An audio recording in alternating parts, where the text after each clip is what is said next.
Hola, buenas tardes. Mi nombre es Stephanie Pérez y junto a mi grupo que está conformado por Yabrachi Rodríguez, Ana Martínez, Joángel Méndez y Yulmaria Urbina, vamos a presentar nuestra posición sobre la comunicación, sus formas, su importancia, su esquema, entre otras cosas. La comunicación es el proceso por el medio del cual se transmite información de un ente a otro. Es el intercambio de sentimientos, opiniones o cualquier otro tipo de información, mediante el habla, escritura u otras señales. También se puede decir que es la transmisión de información de un emisor a un receptor. La importancia de la comunicación es fundamental en todas las relaciones humanas. Sin ella las personas estarían solas y aisladas. Radica en que es nuestro medio para entendernos los unos a los otros.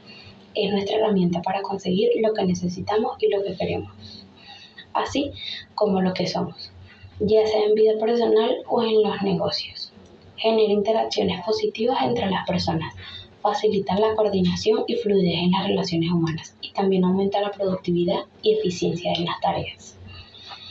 Tampoco existen reglas generales, ya que lo más importante del proceso de comunicar es ser uno mismo, tener empatía con tu interlocutor y tener en cuenta los distintos componentes que intervienen en el proceso comunicacional, como la conducta, el conocimiento, los aspectos culturales, los valores, entre otros. Es Yulmaria Urbina y mi punto a exponer es el esquema de la comunicación, donde la comunicación es el intercambio de información, donde tenemos un emisor, un receptor, un mensaje entre ellos, un canal, un contexto, un código y una respuesta.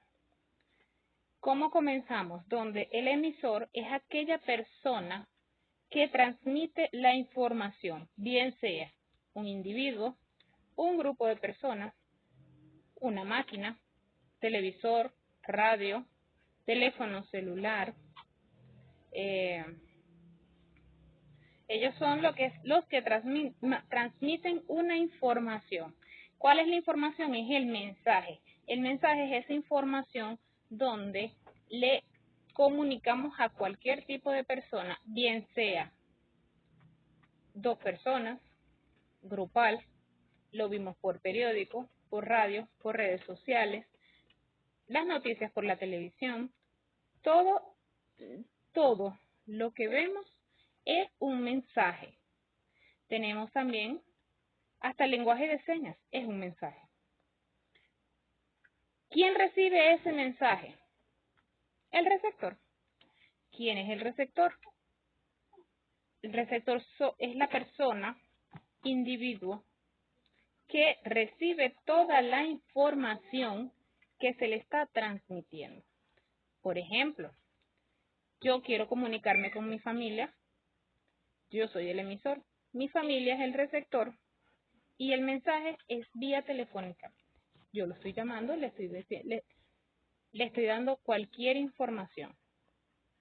¿Qué necesitamos para emitir un mensaje? Un código.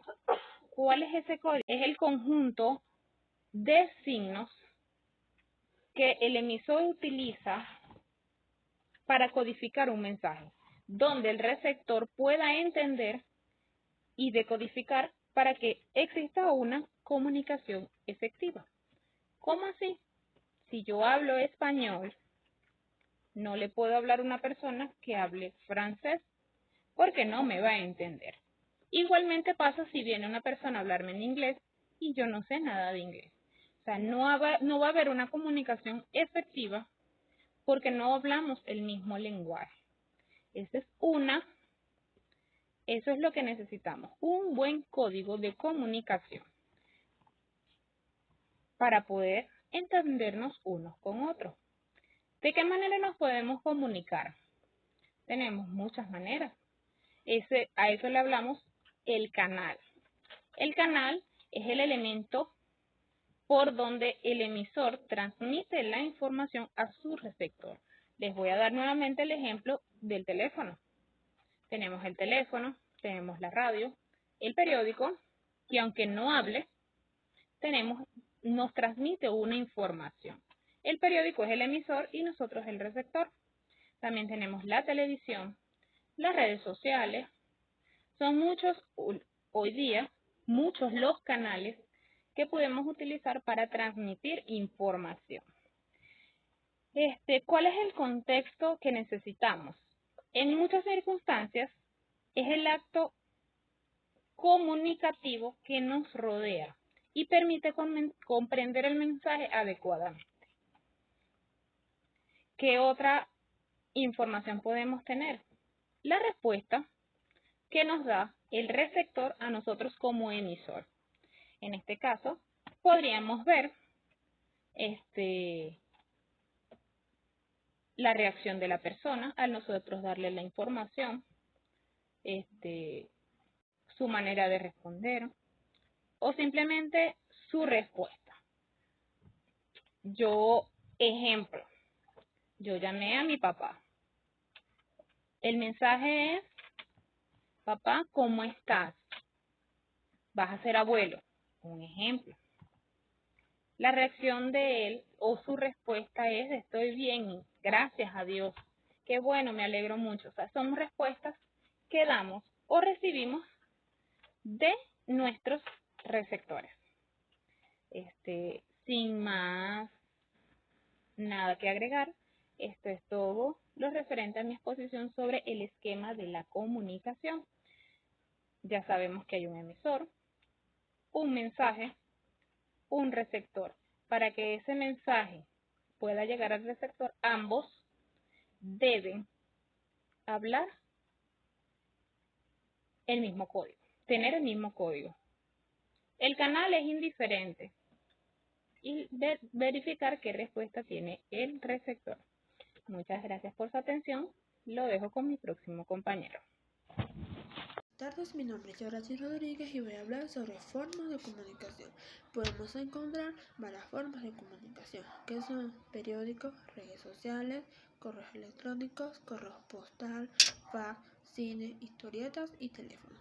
Buenas tardes, mi nombre es Ana y yo les vengo a hablar sobre la comunicación como proceso social. Es la base de nuestra sociedad, ya sea llevándola a una gran escala o en un nivel más básico. Es la conversación. Esta se refiere al fenómeno comunicacional que sucede por múltiples canales, lenguajes, señales y mensajes, de alguna manera estructurados. Los intercambios verbales están en su mayoría estructurados, incluso ante el desorden, pues no son frases al azar, simplemente soltadas al viento. Son dos los elementos que interfieren en este proceso. La actividad social regulada, que se entiende como el principio de cooperación y la posesión de un objetivo común entre los locutores. Dentro del principio de cooperación resaltan tres características, las cuales son la cantidad de información que hay que proporcionar, entendiéndose que no debe darse más de lo que se pide ni tampoco menos. La cantidad de información que habla de esta y a su vez al revés. Sin duda, posibilidades de ser falsas, ser comprobables. La relación que habla de no divagar y por último el cómo, que no habla de la manera en que el emisor redunda, emite el mensaje, sino la forma en que el receptor lo interpreta. La conversación es la actividad guiada por los objetivos que una persona lleva a cabo respecto a otra. Dentro de una sociedad, todos actuamos siempre hacia los demás, nunca hacia nosotros mismos, pues como seres naturales somos sociales. Esto se logra si y solo si ambas partes de la conversación están dispuestas a charlar, si quieren charlar de lo mismo y por último que tengan un objetivo similar. Dentro de una discusión, lo que se espera es que una de las partes adopte las ideas del otro.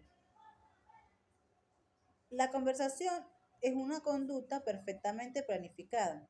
Incluso, aunque a nosotros ya nos parezca natural, espontáneamente e instintivamente, hay muchas formas que seguir a la hora de tener una conversación, incluso entre las más acaloradas. Estas normas son objeto de estudio al volverse parte de la base de la sociedad. Normas como la secuencia, la concurrencia y la sustitución.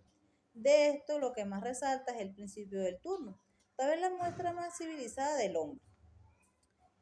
Y es con estas conversaciones, llevándolas a un nivel cognitivo más elevado, que llegamos a la persuasión. Esta teoría, los medios masivos de comunicación parecen importantes para el flujo de información, mientras que las relaciones interpersonales son importantes para el flujo de la influencia.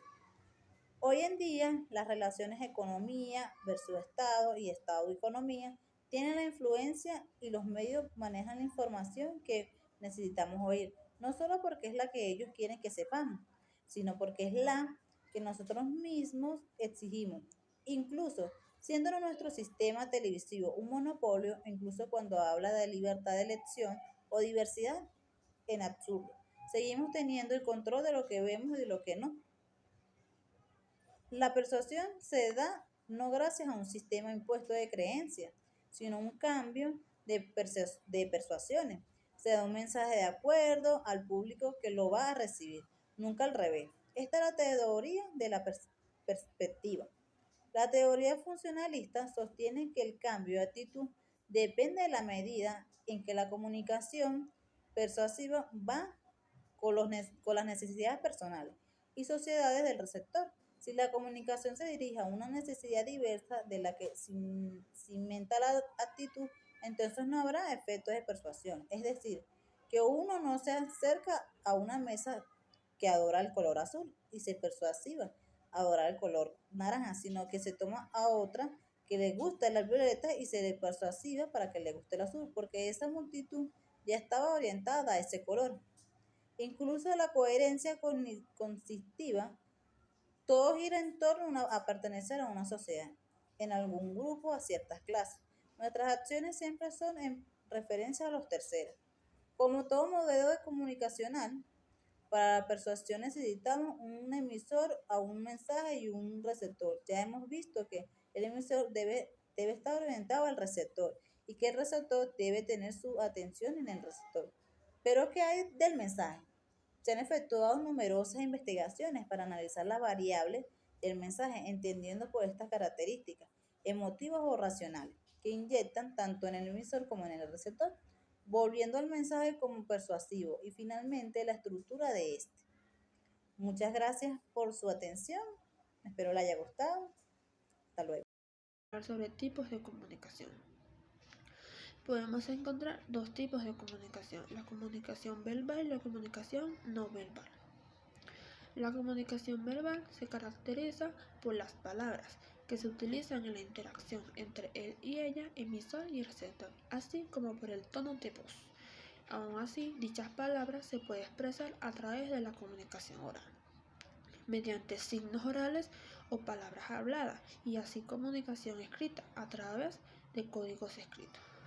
Comunicación no verbal es aquella que se lleva a cabo sin el uso de palabras y en muchos casos sin apenas darnos cuenta.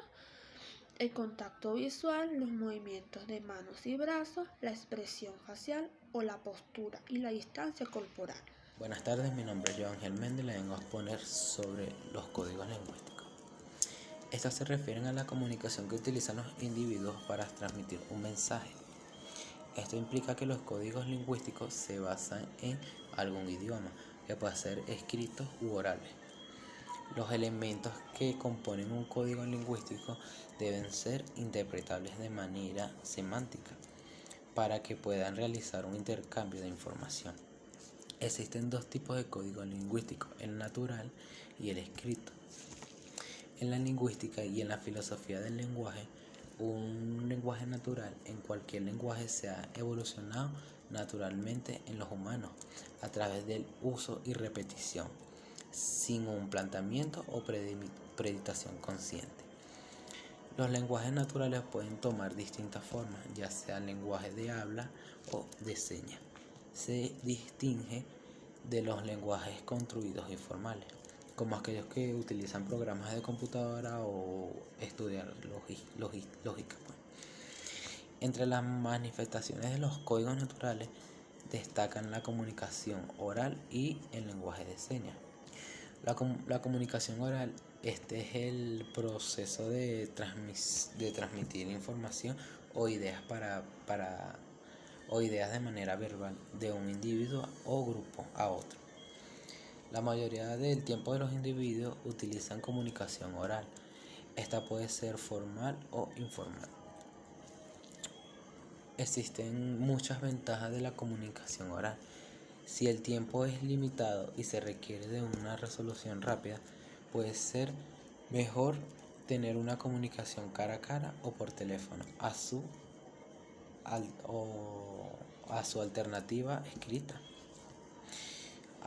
Hay algunos principios de la comunicación oral. La pronunciación clara y el envío del mensaje es imperativo. Si no es clara, el objetivo del mensaje no puede ser logrado. Antes de comunicarse oral, el locutor debe prepararse físicamente y mentalmente. El discurso debe tener una integración para una comunicación oral exitosa.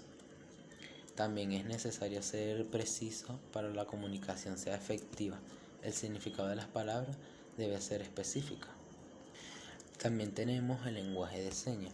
Es un lenguaje principalmente de uso de la comunicación manual para transmitir significado de manera opuesta al lenguaje oral. Esto puede involucrar combinar simultáneamente formas de las manos, orientación y movimiento de las manos, de los brazos o del cuerpo y expresiones faciales en los pensamientos del emisor. Generalmente cada país tiene su lenguaje de signo nativo. El lenguaje de señas no es universal o internacional. Se cree que existen más de 137 lenguajes de señas en el mundo. El código lingüístico escrito es el lenguaje escrito, ¿verdad? Es la forma de comunicación que incluye tanto leer como escribir. Entre las principales diferencias entre el lenguaje oral y el escrito, destaca que las reglas del lenguaje oral son innatas, mientras que el lenguaje escrito es adquirido a través de la educación explícita.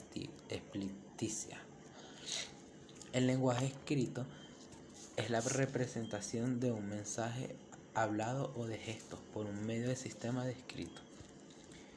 Adicionalmente, las habilidades de lectura y escritura requieren un conocimiento de lo que está siendo leído o escrito para poder construir un significado y poder entender el mensaje. Los mensajes escritos evolucionan mucho más lentos que los mensajes orales.